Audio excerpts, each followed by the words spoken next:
Hi everybody, welcome back to A Sweet Journey. I am Sonia, also known as Sweets, and I am continuing a conversation that I started last week on leading with Sweets. Sweets is my nickname. The idea is to introduce to you some characteristics of leaders just by using the name Sweets. And so if you'll see here, I'll share with you what that looks like. So today I want to lean in a little bit on the conversation of being a supportive leader. I had a team previously that had a really great, diverse group of people on it. And there was one very, very, very strong leader at that time who I consider supportive in that within the group there was a young man who was an extreme introvert, really, really, really socially unable to connect to people. And I remember watching as this leader on my team integrated this person into the team. And what I love about it is it was when I was a first grade teacher and I had a little boy in my name by the name of Terrell. And Terrell was just a fireball. He would come into the class and he would light up the room and everybody loved him. Everybody wanted to play with him. He was the leader in the room. And there was a young man that was, he would never play on the playground. He would never play like in any of the places. He would always want to sit right beside me. One day we were out on the playground and the young man was sitting right next to me watching as everybody was playing. And so Terrell looks over, he comes over to us and he took his hand and he took him into the playground, taught him how to play the games, introduced him to all of the people and helped them learn how to play with him. And from that day forward, the young man played actively with the class. And to me, this is an indication of what supportive leadership looks like.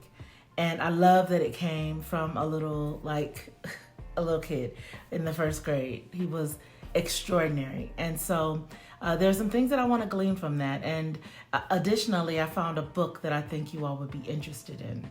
What can we take from Terrell? I think one of the things that I have just really loved over the years is when leaders take the time to identify people who are not integrated into the team, especially when that leader doesn't have a leadership title.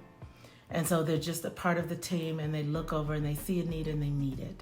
And they see a person who's not a part of the team and they get involved. I think that is what supportive leadership looks like. And I think oftentimes people think you have to have a title to be a leader, and that is absolutely the furthest thing from the truth. I think that it is a wonderful thing to be in the space of just building support internally within the team. So I think that was the first thing that I take from Terrell. The second thing is I think leadership looks like teaching people how to do the thing. And in this case, it was playing. And so Terrell took the time to take him to the playground and then taught him how to play the games that they were playing. And I think that's really important. I think from a leadership perspective, I think that we have high expectations of our people sometimes. And sometimes the thing that they need, what support looks like, is taking the time to develop, taking the time to make sure that they have what they need. And sometimes I don't know that we as leaders put in the time that's needed.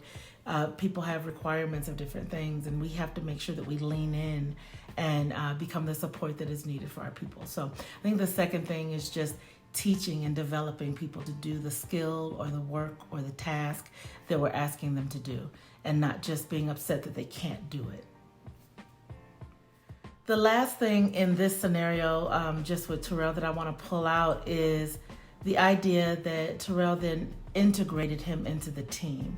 And what that looked like, he knew that everybody liked to play with him. And so bringing this young man into the environment and connecting him with other people was a wonderful leadership tactic. And I think it is something that we could learn. Like, how do we find people who are not doing well on our team or they're not integrating into the team. Maybe they like to be off by themselves. How do we find ways to get them connected to other people? Maybe you partner them with somebody else on a project. Maybe you have them shadow someone, or maybe you have someone shadow them and you let them know they have something that somebody else needs and you'd like for them to partner with the other person. Just various ways that we can integrate people into our team. And I think that's important as a part of being supportive. So the book that I found that I think that you all would love is called Tattoos of the Heart. And the author and the person who reads the Audible book, who I love, is Gregory Doyle. I believe that's his name. I don't have it in front of me.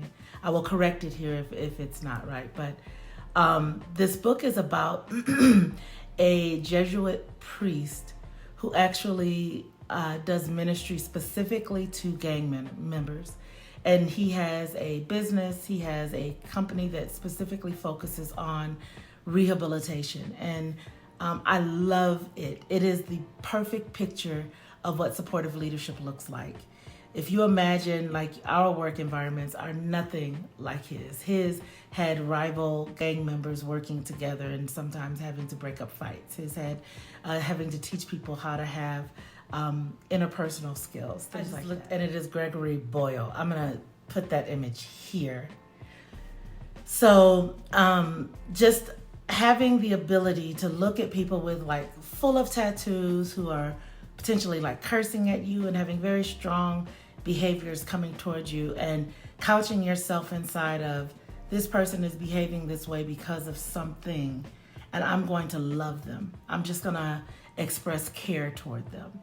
And that type of supportive leadership has caused many, many, many gang members to get off the streets, have full-time jobs, families, and I think that is the work, right? And so maybe the work that we do is not that detrimental. Maybe it is not getting gang members off the street, but I do think it involves making sure that people understand that you are available to hear and see them, and that you care. And I think that's important. So there you have it. That is the first lesson in characteristics of leading that I think are important. And so our first lesson was about supportive leadership. So hopefully you enjoyed that information. Hopefully you can take something from it. I would love to know, is there something that you can implement immediately? You think about your team, whether you are a leader by title or a leader by personality, you're inside of a team and you are showing up as a leader on that team. What are some things that you could take away? I would love to hear. So thank you very much for tuning in, and I will see you next week. Thank you so much. Bye.